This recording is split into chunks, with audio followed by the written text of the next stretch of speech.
BJP ने चुनाव आयोग से कांग्रेस के वरिष्ठ नेता राहुल गांधी के खिलाफ शिकायत दर्ज कराई है। महाराष्ट्र विधानसभा में चुनाव प्रचार के दौरान राहुल गांधी के संविधान खतरे में है वाले बयान पर बीजेपी ने अब सवाल खड़े किए हैं और इसी मुद्दे को लेकर उन्होंने चुनाव आयोग में एक शिकायत दर्ज करा दी है। यही नहीं, केंद्र की सत्ताधारी पार्टी ने कांग्रेस नेता पर एक्शन के साथ ही प्राथमिकी दर्ज कराई है और केंद्रीय मंत्री अर्जुन राम मेघवाल और बीजेपी महासचिव अरुण सिंह के नेतृत्व में पार्टी के एक प्रतिनिधि मंडल ने निर्वाचन आयोग में अधिकारियों से मुलाकात की और अपनी शिकायत दर्ज कराई। बीजेपी नेताओं ने चुनाव आयोग से मिलकर आदर्श आचार संहिता के घोर उल्लंघन के लिए कांग्रेस सांसद राहुल गांधी के खिलाफ कार्रवाई के साथ ही प्राथमिकी दर्ज करने का भी अनुरोध किया है। केंद्रीय मंत्री अर्जुन राम मेघवाल ने कहा कि हमने आयोग को बताया है कि लोकसभा में विपक्ष के नेता राहुल गांधी ने 6 नवंबर को एक बार फिर झूठ बोलने की कोशिश की। महाराष्ट्र चुनाव अभियान के दौरान उन्होंने राज्यों को एक दूसरे से लड़ाने का प्रयास किया। केंद्रीय मंत्री ने कहा कि राहुल गांधी ने संविधान की प्रति लहराकर फिर झूठ बोला कि बीजेपी उसे खत्म करना चाहती है।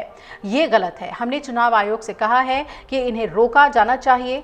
हमने चुनाव आयोग से ये भी कहा है कि राहुल गांधी चेतावनियों और नोटिस के बावजूद लगातार ऐसा कर रहे हैं। हमने कहा कि राहुल गांधी के खिलाफ भारतीय न्याय संहिता की धारा 353 के तहत प्राथमिकी दर्ज की जानी चाहिए। बीजेपी की शिकायत के मुताबिक 6 नवंबर को मुंबई में एक चुनाव रैली में राहुल गांधी ने दावा किया था कि एप्पल आईफोन और बोइंग विमान महाराष्ट्र से छीनकर दूसरे राज्यों में बनाए जा रहे हैं। इसी कार्यक्रम में राहुल गांधी ने बीजेपी पर निशाना साधते हुए यह आरोप लगा दिया था कि केंद्र की सत्तारूढ़ पार्टी और राष्ट्रीय स्वयंसेवक संघ आरएसएस भारत के संविधान को नष्ट करना चाहते हैं। आज भारतीय जनता पार्टी का एक प्रतिनिधि मंडल चीफ इलेक्शन कमिश्नर के ऑफिस में मिला। इसमें हमारे राष्ट्रीय महामंत्री अरुण सिंह जी, हमारे इलेक्शन के काम को देखते हुए ओम पाठक जी, हमारे संजय जी और शहजाद, हम सब मिले और उनको ये बताया कि महाराष्ट्र के चुनाव में 6 नवंबर को जो लोकसभा में नेता प्रतिपक्ष हैं राहुल गांधी जी, उन्होंने फिर झूठ बोलने का प्रयास किया, राज्यों को आपस में लड़ाने का एक प्रयास किया और संविधान को लहरा करके फिर झूठ बोला कि भारतीय जनता पार्टी संविधान को नष्ट करने वाली है, संविधान को तोड़ने वाली है, संविधान को समाप्त करने वाली है। ये एकदम झूठा प्रचार है, इसको रोका जाना चाहिए। और हमने ये भी कहा कमीशन को कि राहुल गांधी जी आदतन इस तरह की कार्रवाई करने के आदी हो गए हैं। बार बार आपके कहने के बावजूद भी, नोटिस देने के बावजूद भी बाज नहीं आ रहे हैं।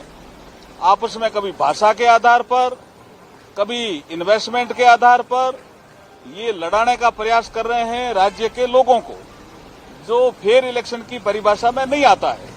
तो हमने कहा है कि जो बीएनएस की एक धारा है 353, उसके तहत नेता प्रतिपक्ष लोकसभा में राहुल गांधी जी के खिलाफ एफआईआर दर्ज होनी चाहिए। ये मांग लेकर के हम आज इलेक्शन कमीशन के मध्य आए।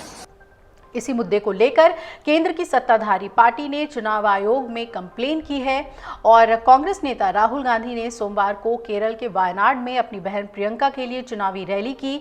इस दौरान वो अपनी ट्रेडमार्क सफेद टी-शर्ट में नजर आए थे, जिसके पीछे आई लव वायनाड लिखा था। प्रियंका के साथ रैली करते हुए उन्होंने वायनाड के लोगों को ये टी-शर्ट दिखाई और राहुल ने कहा था कि वायनाड के लोगों ने उन्हें इतना स्नेह दिया है कि उनकी पूरी राजनीति का दृष्टिकोण बदल गया है। यहाँ आने के बाद उन्होंने राजनीति में प्यार शब्द का इस्तेमाल शुरू किया और कहा कि आपसे मिले प्यार के प्रति आभार जताने के लिए मैंने आई लव वायनाड टी-शर्ट पहनी है। राहुल गांधी के रायबरेली सीट चुनने के बाद वायनाड सीट से अब कांग्रेस ने प्रियंका गांधी को कैंडिडेट बनाया और ये प्रियंका गांधी का पहला लोकसभा चुनाव है। उनका मुकाबला बीजेपी की नव्या हरिदास से है। वायनाड में 13 नवंबर को चुनाव है और नतीजे जो हैं वो 23 नवंबर को आ जाएंगे। वायनाड को लेकर उन्होंने कहा कि मुझे राजनीति में प्यार शब्द इसी जगह ने सिखाया।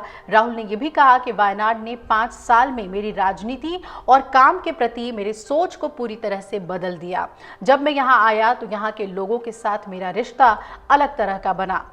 आमतौर पर राजनीति में हमारे रिश्ते लेन देन पर आधारित होते हैं, जैसे आप हमारे लिए ये करेंगे हम आपके लिए वो करेंगे, लेकिन वायनाड में रिश्ता ऐसा नहीं था और मुझे ये बात समझ में आई।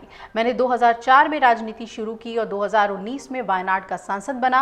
अपने 15 साल की राजनीति में मैंने कभी प्यार शब्द का इस्तेमाल नहीं किया था, लेकिन वायनाड आने के बाद मेरे राजनीतिक शब्दकोश में ये शब्द जुड़ गया।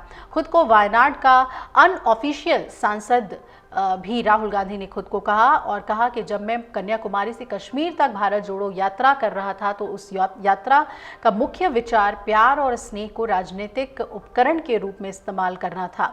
और इसका मतलब है कि अगर कोई व्यक्ति आपको गाली भी दे रहा है, तो आपसे नफरत कर रहा है, आपको चोट पहुंचाना चाहता है, तो आप उसी तरह की प्रतिक्रिया नहीं देते।